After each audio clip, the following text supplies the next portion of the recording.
How's it going, everybody? My name is Hardy, and this is WWE Show 5 coming at you guys with another YouTube video. And today's video is the first episode of Wrestling Talk with Andre Corbeil and Big Ray's Wrestling. So they're my two favorite YouTubers. So welcome, Andre and Big Ray. Thank you. It's nice to be on this international podcast. Hope everybody tuning in enjoys what we're serving up. Well, let me just say something, Andre. All in this for one thing, and what's that, buddy? Wrestling, baby. You know, we're coming. I'm from the United States, Andre Corbeil, of course, from the beautiful country of Canada, and we have our good friend Hardy from Australia. This is awesome that we can all get together and just talk professional wrestling, have some fun, and we'd like to know what you guys think. Please don't forget, guys, leave your comments below. We want to hear from you guys, and I want you guys to follow this young, passionate, and Hardy, take it away, my brother. Take it away, I will. I'll give you guys some questions about wrestling, of course, which is why we're here for. So, the first question is for Andre. How'd you get into wrestling, Andre?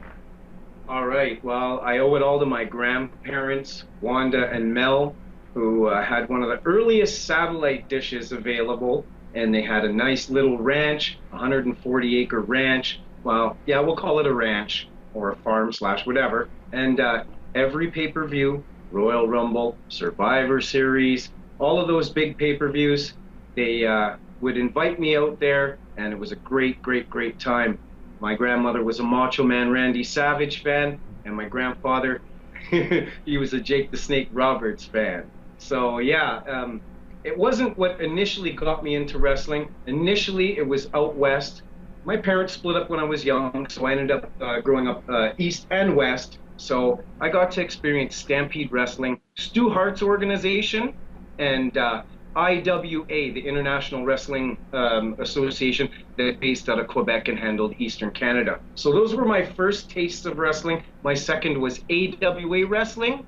Third was WWE, of course. And back in the day, they used to have these little stickers that would come in little bags of chips. And I got into collecting all of them. It was around WrestleMania 2, I believe. And I never looked back. And it's pretty much the only thing that allows me to hold some little bit of my childhood and bring it forth today as an adult and whatnot. It's basically me being a kid again. And that's what wrestling provides for me. And basically a combination of that. Live events from East and West, and my grandparents having, like I said, the early satellite dish and getting to see all of the events. So, yeah, that's my dig. That's how I got into it. That's awesome, Andre. How about you, Big Ray? Oh man, Andre, I already told Andre this story. My father, who was he passed away about 2 years ago, and he was one of my best friends on this earth, and one of the passions that we shared was professional wrestling. Now, my father as a young man was actually, and I'm going to show this picture, I don't know how it's going to come out here, but my father originally was a professional... Tilted a bit, Ray. It looks good. Tilted a bit. There we go. All right. My father was a professional boxer. That picture was taken in Madison Square Garden. My father was a contender. Things didn't work out due to mismanagement, so on and so forth. So my father became... I don't know if you can see that, a professional wrestler. I'm going to tilt it a little bit this way.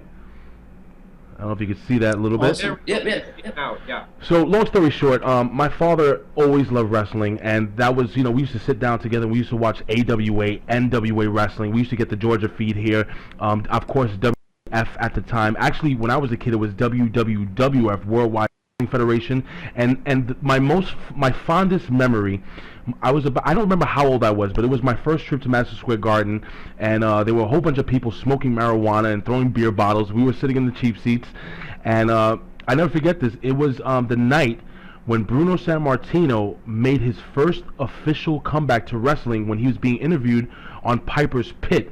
Roddy Piper then attacked Bruno Sammartino, and that actually sparked Sammartino making a comeback and bringing in his son David Sammartino.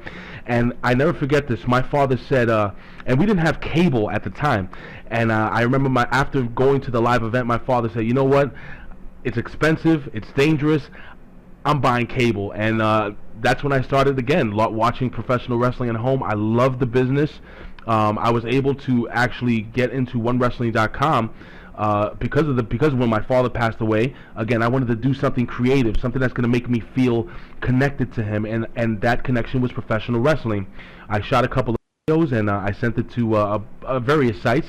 But then the legendary Bill Apter, if you guys don't know who he is, he was the editor of Pro Wrestling Illustrated, also a very, very, very famous photographer, and he's done interviews with Ric Flair, the American Dream, Dusty Rhodes, Daddy, everybody, who's who in the business. You can still see him at OneWrestling.com, and he actually liked me, and he gave me a shot. So wrestling is embedded in my heart, just like Andre. I know Andre's a huge wrestling fan. It's in his heart. I know Hardy is a huge wrestling fan, and like I always say, I would do this for a living, but if I can't, I do it anyway. Why? Because I love wrestling. I love talking wrestling. What's up? All right. No, I was going to steal your line again, like I always do. Yes, you do. Wow, So, what an amazing story, eh, Hardy? Yeah, it was awesome. You guys have some great wrestling. I served up some bologna opposed to some steak there. That's an awesome story, Ray. Thank you for sharing that with everybody. Exactly. Leave a comments. What do you think about that story? Like both Andre's and Ray's story about that. So yeah. Go. My next question is how like what do you guys watch now? Do you guys watch all types of wrestling? So like the TNAs, the WWEs, ROH. What do you guys watch now? Yeah, you can answer that, Andre. Oh, geez, thanks a lot. Well, anybody that knows me and tunes into my channel, Andre Corbeil on YouTube, or hits me up on Twitter at Andre_Corbeil, or Wrestling News Talk on Facebook. Cheap plug, cheap plug. Yeah, you know that my #1 company that I follow is Total Nonstop Action Wrestling, and I'm a passionate wrestling fan, just like everybody here on this panel, this international panel, and I really like ROH. I like TNA. WWE would be my third choice, and I really like tuning in and checking out Chikara and Shine and the indie companies. I wish there was a little bit more cable television provided, a little bit more wrestling provided up here in Canada. I can't even watch ROH from where I am, so I have to dig on the internet, and I do dig. Yeah, that's just an unfortunate thing about being in different areas of the world. Hardy, I know you want TNA to come and tour down in Australia there. I think the time's coming, but yeah, demographically, where you're situated ultimately dictates what kind of product and program you're subjected to, and the biggest company in the world is the WWE, so that's the main show in town. But I like all wrestling, but to answer your question, TNA's pretty much my favorite wrestling. I like the pace. I really do. Cool. Big Ray? Well, I mean, I actually, the main two programs that I watch in professional wrestling are obviously TNA and WWE. I actually enjoy both the same, differently. I think WWE has better production. I think WWE, they have bigger stars, obviously, but I think TNA is just a wrestling product. This is why I cover TNA for OneWrestling.com. It actually surprises me more, if that makes any sense. And I have a lot of fun watching the product. Now, again, I grew up in New York City. In New York City, you know, unfortunately, not like unlike Canada, or fortunate for me, you know, I was able to watch NWA, the UWF, World Class Championship Wrestling. If I didn't say AWA already, WWE. USWA. USWA. I was able to watch. I was actually able to catch on my television Memphis wrestling. So I actually had the opportunity to grow up watching all different types of wrestling. I knew about Jerry the King Lawler. I knew about Ric Flair, the Four Horsemen. I knew about all that stuff. But right now, I'm actually, and people always think that I'm just a TNA mark. No, I'm a WWE mark, and I love what the WWE right now is. Daniel Bryan, giving that little guy a chance. Yes. Giving that guy a chance to actually showcase his talents. I think Daniel Bryan is one of the most talented wrestlers in the world, along with guys in TNA like Bobby Roode, like Austin Aries, like the Fallen Angel. I mean, you know, I like both products. I watch both products. I really fell off the indie wrestling, but I do watch NXT, and I really enjoy that product. Believe it, sometimes I think they put together better shows than SmackDown. I mean, what's your opinion? Honestly, I don't know the first thing about NXT. I've only watched the show twice, and it didn't capture any passion whatsoever. So, Hardy? Well, for me, it's great. I love the show because there's an Australian that is wrestling at the moment. Her name's Emma. Yeah. So she's catching my attention, and I'm not a big fan of the indies, but I'm gonna have to say Chris Hero or Cassius Ohno. He's probably one of my favorites on there, and Corey Graves, the current WWE NXT Tag Team Champion. So yeah, they're catching my attention Now, on NXT. really quickly, Hardy, I knew about the Wyatt family before they came into the WWE, and the minute I heard that intro music and I saw the new character, Bray Wyatt, come out, and of course we know he's the son of IRS, and those smart marks want to chant, what was his name, Husky Harris. But I knew those guys would be special, and I think if the WWE plays their cards right, they can be a very, very interesting faction. But anyway, Hardy, go ahead, man. Yeah. My next question is, who are your favorites from both companies? So, for you, Andre, TNA and WWE. Same with you, Big Ray. So, Andre. All right. Well, the shirt you're wearing holds the most credibility when it comes to WWE in-ring talent. I think he's the best in that company. I really do. I think it's time for Vince McMahon to finally give him that push and put him over. But everybody knows that Vince is skeptical when it comes to putting the smaller-bodied wrestlers in that limelight. He has done it, mind you, a couple times in the past with Eddie Guerrero, Chris Benoit, yada, yada, yada. However, it's clearly known that he's hesitant when it comes to putting Daniel Bryan in that spot, and that's why everybody's arms are up in the air, not knowing whether he's going to be able to beat Cena at SummerSlam, and I sure hope he does. Right now, my Q&A that I did last Sunday is at like 50,000 views on whether Daniel Bryan or John Cena is going to win and what everybody's opinions are. And wow, a lot of people are obviously excited about this match, and I think he needs to go over. And when it comes to TNA, obviously, I think the best wrestler in the world is none other than the phenomenal one, AJ Styles. Right here, Daddy. The guy is the guy's put his body on the line more than anybody I can think of in TNA. And yeah, one of the most innovative guys from the beginning of his career to present day, where he has toned it down to a more methodical, hard-hitting, crisp style. So yeah, Daniel Bryan in the WWE and AJ Styles, the phenomenal one in TNA wrestling. And I'll throw in ROH there. I really like Kevin Steen. I think he's got a lot to offer. Hopefully we'll see him in TNA someday. So there's my 3 answers, my brother. Awesome. Andre, Big Ray, sorry?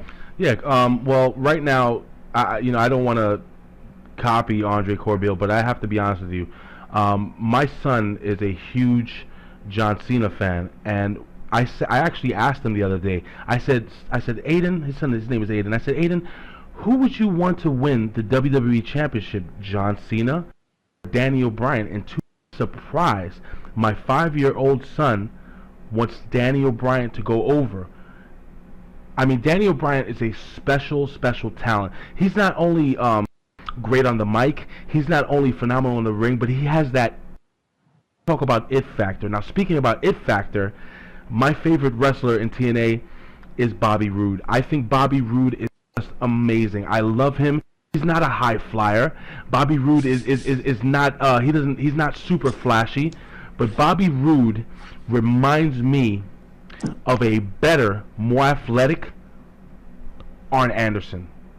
Really? Yeah. Wow. I mean, Arn Anderson, let me tell you something about Arn Anderson. Arn Anderson, back in the day, for me, was one of my favorite wrestlers because the guy was just technically sound. He was a bruiser. You apart. Pick you apart. And Bobby Roode has the ability to be not only as good as Arn Anderson, but I think better than Arn Anderson. So right now, my 2 favorite wrestlers, and I love, and listen, Andre Corbeil, you know who my favorite tag team is. It is Bad Influence. I love Kaz. I love Daniels. I mean, I think TNA puts together a great product. But to answer your question, it is Goatface, Daniel Bryan, and my main man, I love him, Bobby Roode. Right now, Bobby Roode is probably my favorite wrestler. Bobby Roode is my top 3 in the world, definitely. And touching base on your Arn Anderson, Bobby Roode comparisons, Both deliver. Probably one of the best spine busters going. Me and Andre. I don't know if you know Hardy, but we Yeah. actually watch each other's reviews. And the funny thing is that it's really funny. I actually don't watch his review until I'm done with my review. And if you ever compare our reviews, me on the same freaking page. Am I wrong? Am I right, Andre?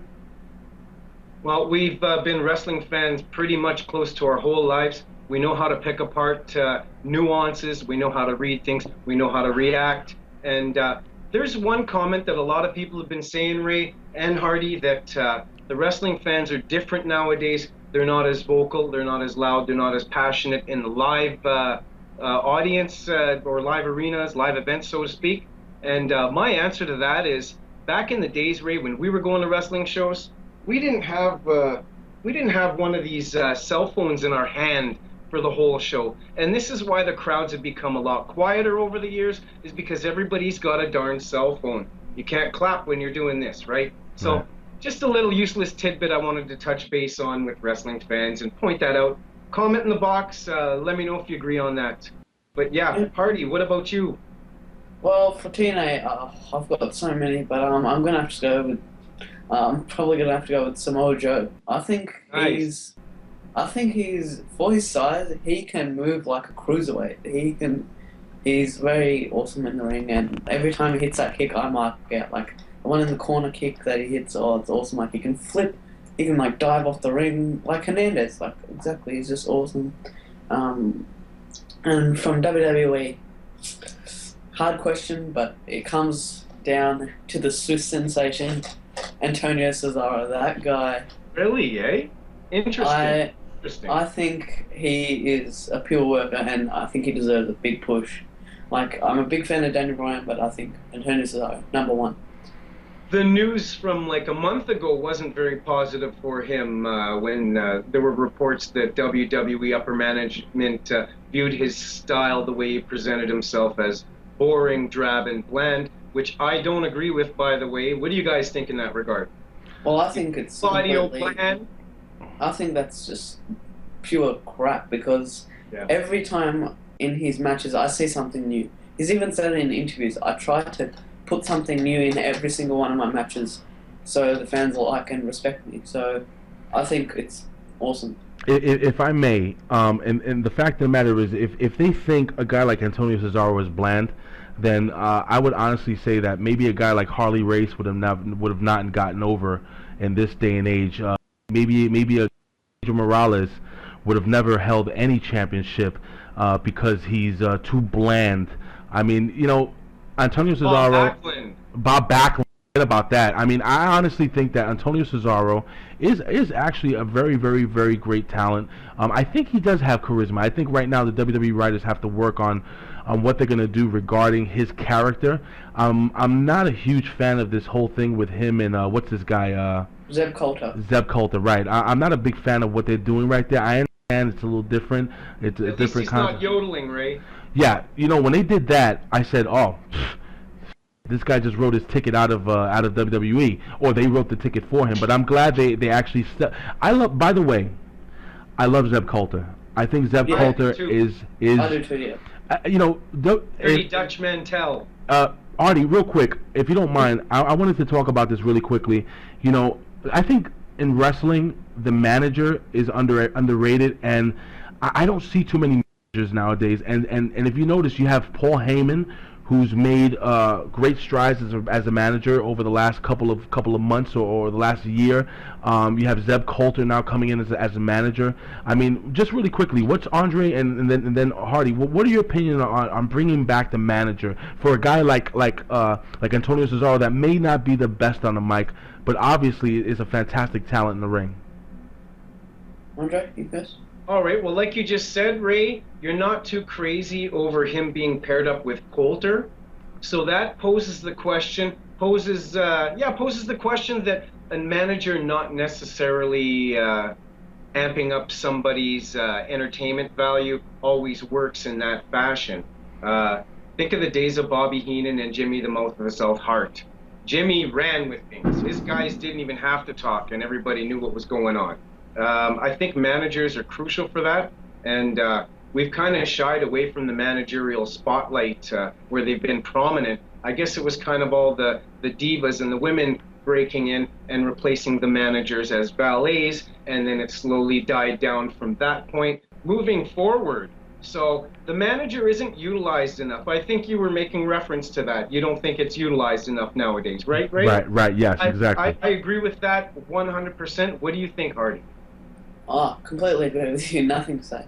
Yeah, I really enjoy the managerial side. It's another aspect, another thing the fans can invest in booing and hating and ribbing. And when you're at a live event, it's ribbing the heels, being vocal, yelling, standing up for good against bad, blah blah blah blah blah. That creates that passion. And yeah, that's what's awesome about a wrestling event. It's the only place you can yell, "Hey, you're an asshole" to somebody. Politically correct in the situation. So Well, I think that if people getting booed out of the arena, like Vicky Guerrero would, like if she says something, or Zed Coulter, you know they're doing a good job. That's one of my things that I stand by. That if they're getting booed out of the whole building, like Michael Cole would, like these are the guys that I have a lot of respect for.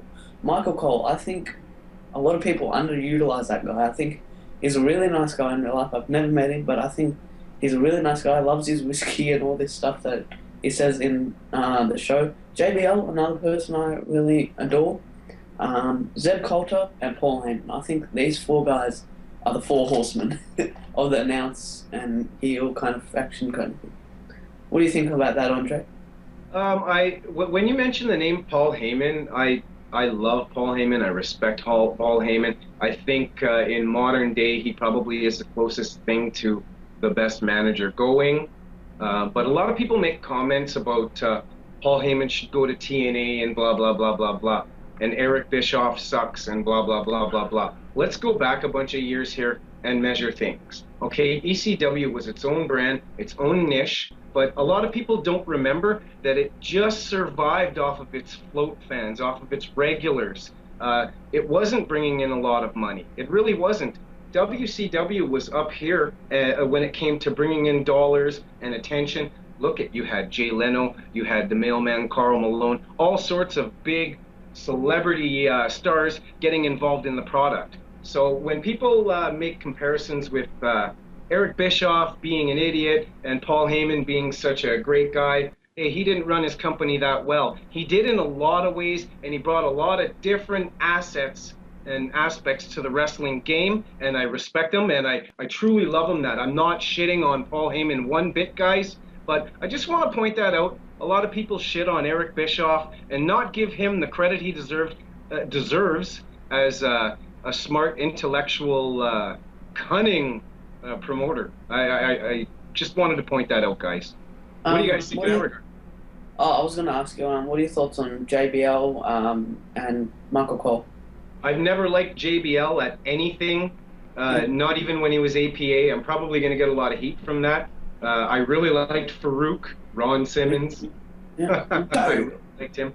The first black heavyweight champion, actually not in the world. No, that's wrong. That's wrong. But yeah, I liked Farouk. I never really liked JBL very much. His lariat didn't impress me, the clothesline from hell. And yeah, I just found him sluggish in the ring.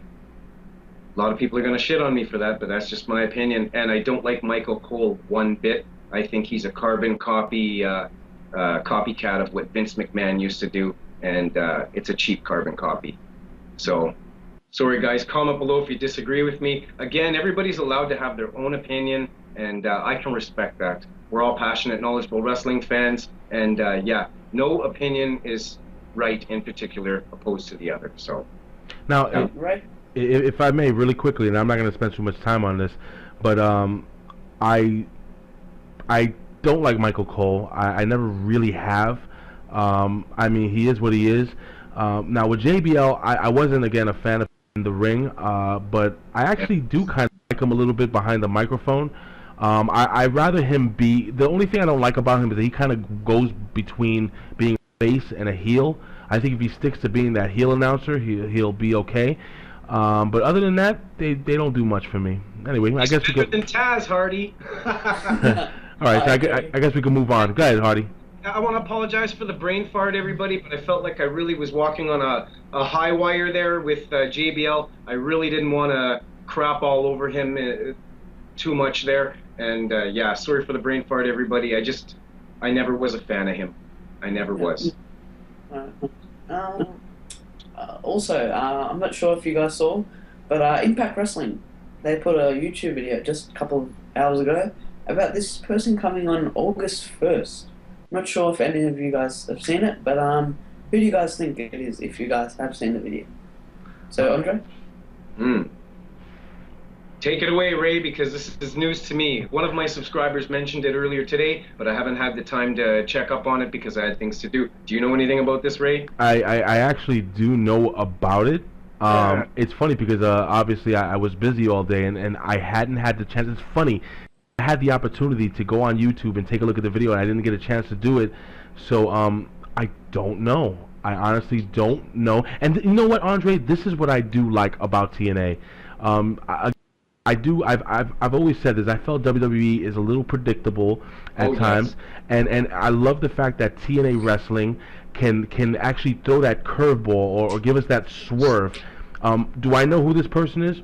I actually have absolutely no idea, and I'm not going to guess. I'm not going to sit here and guess. I want to sit down and be surprised. I'm not going to go searching on the internet, and I'm not going to try to kill, again, I'm not trying to do any spoilers. I don't know, and that's an honest no one knows. answer. Yeah, no one knows who it is, so anyway, I guess we can move on from there.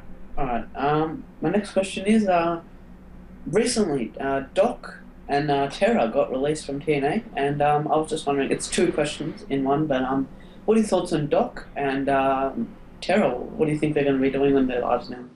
How about this, Ray? You take Doc and I'll take Terra. That works. All right, brother. You would take Terra, Andre. Woo! So again, What? you want me to go first?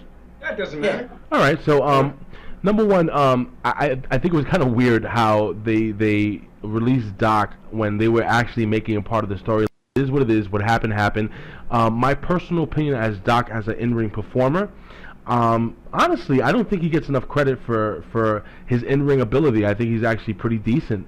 I think he always had a good look, and I don't think he's actually horrible. I mean, I think Doc is good. He's a serviceable big man who if you put him in the right spot, I think could be something special. Not a superstar, not a heavyweight, but I think he can do some really good things. I mean, I disappointed that DOC was let go a little bit, because I wanted to see how the whole storyline would play out with DOC and Mr. Anderson. But truth of the matter, I mean, it's really not a giant loss for TNA, but I actually feel bad for DOC. I think he's paid his dues, and I think he deserves another chance maybe at TNA. And you never know. This is the thing with TNA. The fact of the matter is that Dixie might re-sign him. Maybe he comes back. Maybe he comes back as a member of the Main Event Mafia, or maybe a hitman for the Main Event Mafia. You don't know. All right, take it away, guys.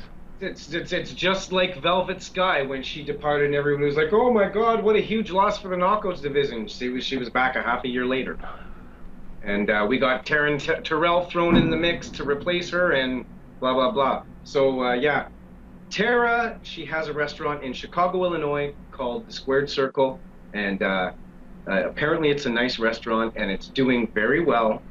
She's in the twilight of her career. I truly believe that she has more to give as a wrestler. She's one of the best technical in-ring talents for a female worldwide. I think her, Gail, and Mickey are in a class above all other female knockouts or divas anywhere worldwide. I really do. So Tara, she's putting all of her eggs in one basket and putting the work into that restaurant, and apparently it's a smashing success.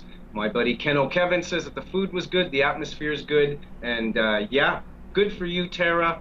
I'm gonna miss you, but c'est la vie. I wish you all the best, and yeah, it kind of was technically not a release. You know what I mean? I think it was mutual on both ends, and TNA's proud of her for her success. and wish her all the best, just like the three of us wish her all the best. So, Lisa Marie, all the best in future success. Bam Bam, congratulations. Thank you for all of the years of solid in-ring action you provided us as knowledgeable, passionate wrestling fans. We love you, babe. We love you. Awesome, I do too. So my next question comes in also from the side of Doc, but what are your thoughts on the Ace and Nats? The members, so take them one by one. So the Garrett Bischoff, Wes Briscoe, Nux, who else is left?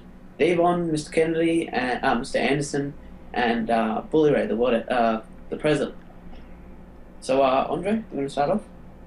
Well, in all of the fat trimming, that's what we're going to call it, that's going on in TNA. Fat trimming. Not the doors closing, not the sky falling, not the eggshell breaking. This is trimming off the fat. TNA spent too much money on these one-night-only pay-per-views for the whole year. They overspent and they miscalculated the cost of being on the road and these pay-per-views that they shot all at once, bringing all these independent stars from around the world, past and present, in for these pay-per-views. And I want to remind everybody there's another one coming up. I think it's August 1st. Is it August 1st?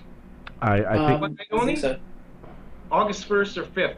Comment below in the box, subscribers and viewers, to let us know, because I can't remember what the actual date is right now, but they're pretty good. So that's basically the reason for all of the situational fat trimming right now is, yeah, they didn't calculate the cost of being on the road, what that would cost, and it's very expensive to shoot these events. So yeah, it's just damage control basically. So anybody that's scared, worried, and are starting to believe all of these fans of other wrestling organizations that are having their day with us TNA fans, don't buy into it. Be patient. Don't react. The sky isn't falling. So, yeah. I don't even think that was answering your question. I was thinking the same thing. I'm like, what the hell is this guy talking about? Yeah. All right. Well, why don't you, Hardy? Why don't you give me the question again? All right. So okay. So Andre, do you want to answer it again? Hey, ask me the question again. I went off on the time right there. All right. I'll ask Ray first, and then I'll ask you. All right. Start again. No, just go. Go ahead. Oh, okay. All right. So my next question is, guys, I know we were just talking about Doc and Terra, but who are your like the members of the Ace and Nats? What are your thoughts on them? So you know, Nux, who's probably one of my favorites, I have to agree. I think him and Doc, if Doc was still around, they could have been a great tag team. Wes Briscoe, Garrett Bischoff, Devon, Mr. Anderson, and the President, Bully Ray. So, Ray, what do you think on that? All right. Well, I'm gonna start my way from the bottom and work my way up, and I'm gonna make this really quick. I agree with you. I like Nux and what's his face, and DOC. I like them. I thought they would become a tag team, maybe hold the tag team titles, but didn't happen. I think Wes Briscoe sucks. Yeah, he hasn't taken on. I mean, again, this is my opinion. I think Wes Briscoe sucks. I think he sucks in the mic. I think he sucks in the ring, and I don't like him. Bischoff is another one who sucks. I don't like him. For me, he's a little Elvis Presley looking sissy boy wannabe who wears a leather jacket and grows his mutton chops out and doesn't look tough. He doesn't look tough. He's a bitch. He's a little punk. I don't like him. And you know what? Let me tell you something, Garrett Bischoff. If you want to go to your daddy and tell him that Big Ray said that you're a punk, well, guess what? I'm right here looking for you, homeboy. But anyway, all jokes aside.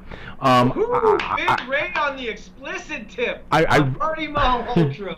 No, but seriously, I don't like those guys. Now, we go into Devon. Devon is what he is, man. Devon's a tag team legend. You know, people shit on Devon, and they always say, "Oh, you know, what is good?" You know what, Devon, he's playing his role well. And then Mr. Anderson, I think Mr. Anderson's great. I think it's about time that he's gotten a spotlight. And you know, he's had injury issues in the WWE, but right now I think he's doing a good job also. And I always liked him. You know, I was never a huge fan of him, but I think he's great. I think he's actually really good. Now, Bully Ray is just awesome. I think Bully Ray not only transformed his look, but Bully Ray transformed everything about himself. And I think Bully Ray deserves every single thing that he's got in TNA. So, Andre, what's your opinion on this? Well, my opinion is that Bully Ray's probably the most complete heel in wrestling right now. And like Ray touched base on, he's done everything deserving to get where he's at right now. He's trimmed down from a fat body to a bigger body, and he's really, really reinvented himself. A full 180, so props up to Bully Ray for that. Ken Anderson, what can you say about Ken Anderson? Great on the mic, a solid in-ring general, very entertaining. A lot of people say that TNA have dropped the ball when it comes to booking him at times, but who knows? Like Ray said, this man had a lot of injuries before. Maybe he had nagging injuries that returned, and that's why he wasn't so prominent. Could be. We're not the bookers. We're not backstage, so we don't know everything that's going on. I really like Ken Anderson, and right now, Ken Anderson and Bully Ray pretty much are the aces and eights. Now, to touch base on what Bully had said pertaining to Devon, a lot of people shit on Devon, but let's not kid ourselves. This guy generates great heel heat no matter where he is. He gets the fans invested. He always gets a reaction. A lot of people are saying, oh, but he's not a heavyweight title picture guy, blah, blah, blah. Nonsense. Maybe not a world champion guy, but this guy generates heat no matter where he goes, no matter what he does, and I respect the man. Look at his forehead. His forehead looks that way. That's from bleeding for the fans. So he's given his due to the fans, and he doesn't deserve to be shit on. Now, Garrett Bischoff. Garrett Bischoff was garbage coming into TNA, although I think he's improved slightly on his mic skills. Slightly in his in-ring work. I think he's improved more than Wes Briscoe has for that matter. And I thought coming in that Wes Briscoe had a hell of a lot more of an upside. But the more and more I hear that guy on the mic, wah, wah, wah. So Wes and Garrett don't mean nothing to me. I think a lot of interest that has been lost in the Aces and Eights revolve around those two. And Hardy, you had touched base on Nux. How much you like Nux and stuff like that. I think Nux has that great look, that believable look that he could be in that heavyweight title picture. But TNA hasn't had much for him. They haven't used him right. I can't even think of a third match that he's wrestled since coming in from in the company. So underutilized. And my only beef pertaining to Doc, since you handled Doc Ray, is that TNA should have written him out of the storyline and had that VP vote 2 weeks before they actually had that VP vote, so we wouldn't have had this mess. So that's my only pickle in that regard. TNA dropped the ball in writing him out, but who knows? Maybe they're in a contract negotiation still, and he's holding out. A lot of wrestlers are known to do that. A lot of sports people, hockey players, doesn't mean they're gone from the scene, right? So yeah. Who knows? Patience. Time will tell, everybody. So reacting is always the worst thing. Sit back, relax, and look at the bigger picture, everybody. Because if you're always looking in the center, you're missing everything that's going on in the globe, baby. Oh, so, good call, Bruce Lee. Yeah. Oh, yeah! Oh wow! Did you have a whole? Did you see Hardy's? Did you see his toe hanging out that sock there? His what? His toe was hanging out the sock there. Was that your toe hanging out the sock? That's because he puts all the money in this high-quality production podcast that you're viewing, everybody. All right, go ahead, Hardy. Alright, I've got two more questions for you guys. Who do you like in the Indies? For me, I'm gonna without a contract as in people that don't get a contract in TNA, WWE, ROH. I'm gonna have to say I've seen him live. None other than the scrap iron Adam Pearce. This guy, I think. We're gonna say that swagger guy, Daniel Swagger. The John Cena of Australia, fans in North America and Europe. If you don't know who Daniel Swagger is, you can't see me. Either can we. Okay, so, how about this, guys? Why don't we give one indie female and one indie male a piece? But I'm going last this time. I'm sitting back and I'm having a sip. So one of you guys take this. Alright, so I'm going to have to go with Adam Pearce for me. And I'm not sure if she's got a contract, but Sarah Del Sol. I'm not sure how to pronounce it. You mean Sarah Del Rey? I think so, one of those. I can't pronounce it properly, but yeah, she's. I've never seen her wrestle or anything like that, but I've heard very good things about her. So Ray, what do you think? Well, I mean, you think I'm copping out, but it's actually funny because Scrap Iron Adam Pearce is actually one of my favorite indie wrestlers, and I thought he should have had a TNA contract. And it's funny that you mentioned Sarah Del Rey. I think I've actually seen her wrestle a lot, and this girl can kick butt. The only thing with Sarah Del Rey is that she's a little, let's just say, she looks a little rough around the edges. She's not really gorgeous, but in ring, I would love. And Andre, check this girl out. Go to YouTube. Hardy, if you've seen her wrestle, I would love to see Sarah Del Rey go up against Gail Kim or Awesome Kong. And I think they might have done that. She might have fought Gail Kim on one of the indie shows. I can't remember where. But I think for TV programming, awesome. So what? I'm going to agree with you, Hardy. I'm going to go with those two. Yeah. Andre? Okay, well, Awesome Kong, I think, needs to be in TNA. Look at her in the WWE as Karma. She was a crying mess, barely had any matches. They didn't know what to do with her. And there's rumblings of her either coming back to TNA, which is doubtful because of the falling out she had, and going back to the WWE, which she left on good terms. But I'm sorry, guys, I'm not pulling money out of my wallet to watch AJ Lee versus Awesome Kong. Stinker! So, I don't know.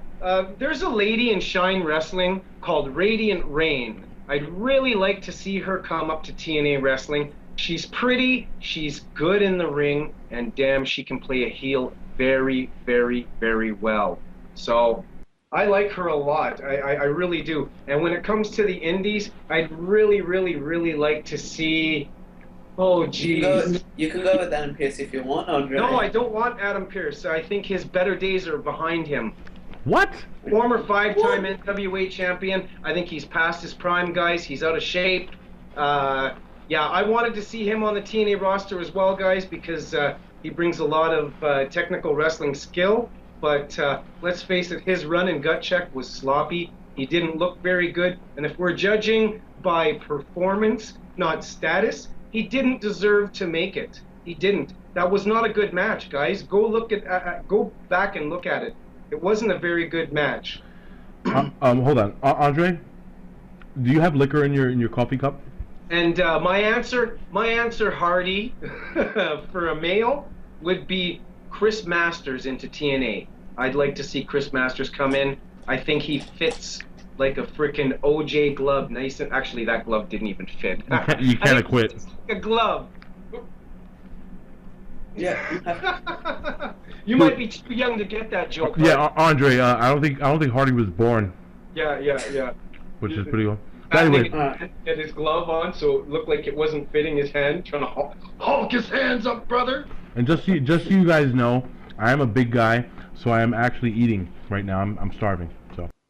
Where's the bread? Don't mind me. That's Where's turkey. the bread, dude? No. That's too many carbs. Okay, well, hey, can't argue with that.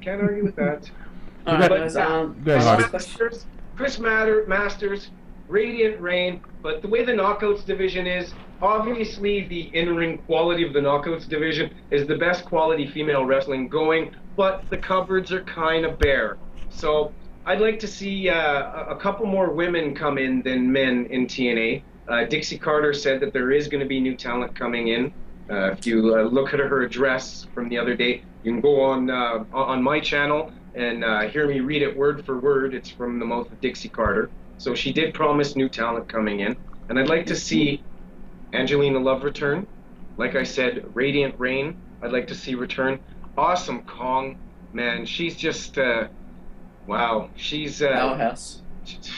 No, that doesn't even do her justice. Her aura, her presence, everything about her is believable. She's the real deal. Fuck yes. She is believable. Yeah. Do you remember her folding Christy Hemme in half with her feet and her head touching? That was her last match, I believe. Wasn't that what injured her neck? Was against Awesome Kong? And I have to say that I actually I was actually quite excited watching Christy Hemme bend in that position. You remember that, didn't you? Yeah. Wasn't that sick? I don't care if you're a contortionist. She was like, yeah! Go look it up on YouTube, guys. It's just, besides Sid's leg folding like that and snapping, breaking in half, that was probably the second. I can put it in relation to that kind of cringe kind of moment. Just like, wow. Wow. She's just like, yeah! Yeah! So can you imagine little AJ Lee? Like, come on. I wouldn't even pay $1 to see that match. No way. Maybe I'd pay $1, but My last also, question, I'm not gonna guys. shit all over AJ Lee. I will say she's improving a little bit, but I still don't like her at all. Would you pay $5 like Colt Cabana's $5 wrestling? Possibly, depending on what else was offered. But anyway, Andre, I think Hardy was saying that he wanted to ask us one final important question. So what is it, Hardy? It better be important. The big finale. Alright, the last question for you, Awesome. Two of my favorite YouTubers is how'd you get into YouTube? That's one thing I've always wanted to ask you guys. So Big Ray, what do you want to start off? Okay, I had basically broke it down earlier before, but really quickly, again, you know, my dad passed away, and again, our kinship was professional wrestling, and one day I just sat in the locker room in this place that I hang out called the Locker Room, and I'm not going to tell you where it is, but it's an undisclosed location, New York City. Location. Yeah, and I shot a video. It was I had reproduced that video and put it on OneWrestling.com, and it was my top 5 I think wrestlers to never win the world championship, and I sent that over to Bill Apter, and among other websites. But he was actually not only one of the first people, but when I heard Bill Apter was interested in having me contribute to the website, I was like, holy crap.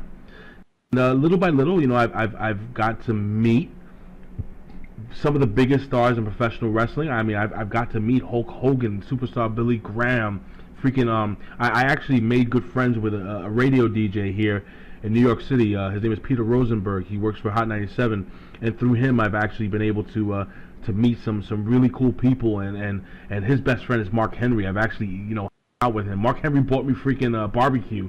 You know, it's really cool. Chicken? No, everything. It was a big. He bought me a big bag of mixed meat. Really? Yeah, it was, and I was like, Mark Henry bought me this, and he's just really a cool guy. But you know, again, you know, hey, I started off with like 100 views, and I'm gonna be honest with you, and I'm sharing this. This is an exclusive. I actually would get maybe like 80 views or 90 views, and I would try to watch my video like 1,000 times if I could to get some views up. But thankfully, you know, again, you know, because of my passion, I think people can see it.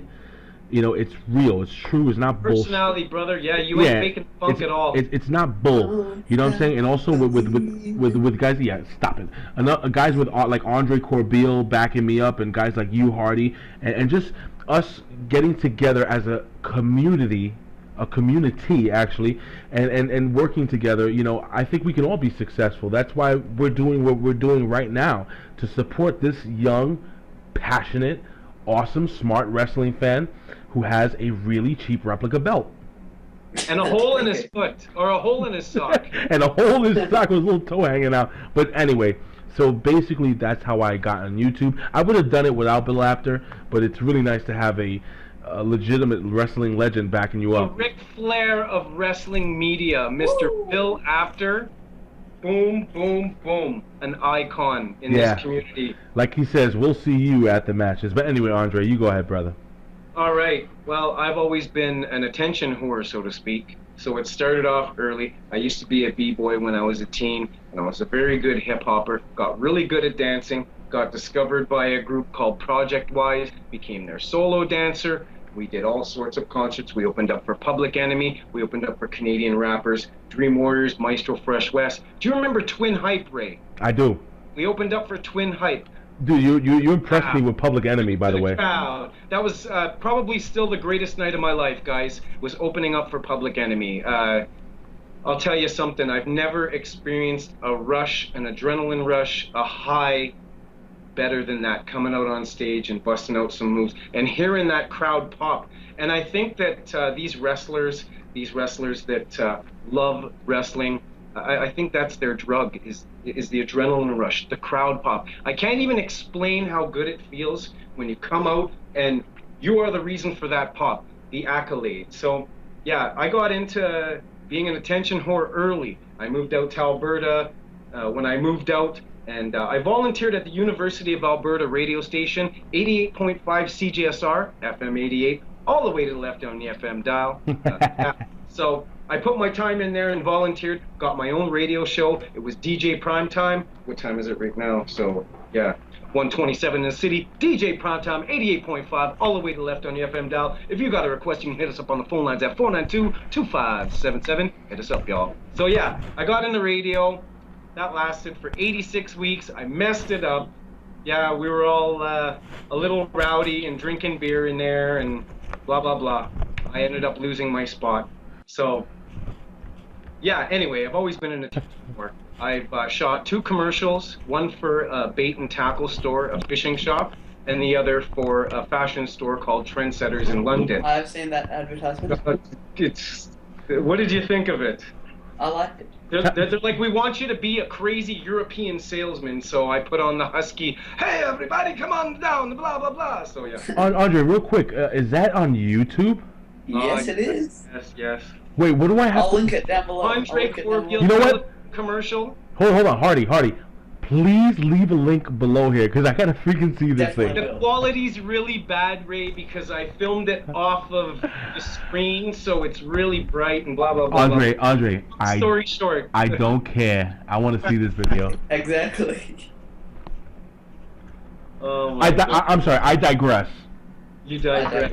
So yeah, I've always been a people person. I've always been extremely charismatic, not shy, very ballsy. I'll go up to a total stranger and break the ice with them and have them comfortable with me. Them not thinking, who's this creep? So I've always had that ability. And it all started for me. I was watching YWC videos like Bill Apter, Big Ray, the Off the Rope Show, and Fool Killer 99. Those were the guys that I initially started watching. And it took DirecTV's battle with Viacom and them threatening to pull Spike TV and Nickelodeon and all of those networks off of the network, so to speak. It pissed me off, and I made a rant video about it. It hit 2,000 views in like I guess 3 weeks or whatever, and it gave me the balls to say, hey, I could do this. And then I started shooting Aces and Eights videos when they were introduced, and the channel took off from there. I've never looked back, and yeah, I have a flair for this, a passion for this,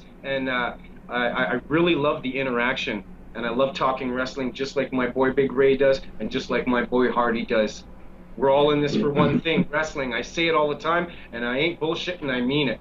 I'm a real guy, just like Big Ray is, and just like Hardy is. You're not going to get no fake bullcrap. You're not going to get acting. You're going to get 100% tried, tested, and true.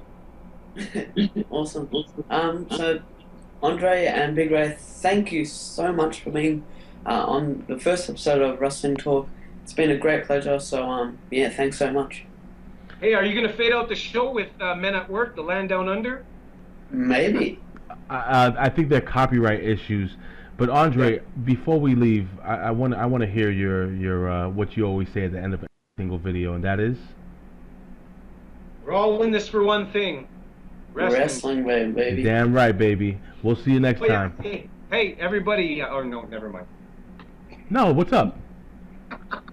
I was going to plug our X Division video that we're going to shoot. So why don't you do that, dude?